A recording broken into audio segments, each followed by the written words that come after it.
একদিন রাসূলুল্লাহ সাল্লাল্লাহু আলাইহি সাল্লামের পাশে এক ব্যক্তি নামাজ আদায় করলো এবং নামাজের পরে মোনাজাত করলো। মোনাজাতের মধ্যে দোয়ায় বলল, আল্লাহ আমাকে মাফ করে দেন, আল্লাহ আমার উপরে রহম করেন।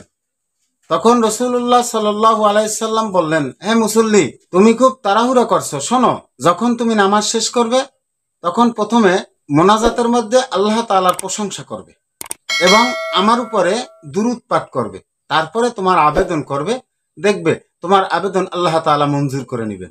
তিরমিজি, আবু দাউদ এবং মিশকাত শরীফের ভিতরে আসছে, ভক্তির সাথে দুরূদ শরীফ পাঠ করলে তার জীবনের গুনাহ মাফ হয়ে যায়।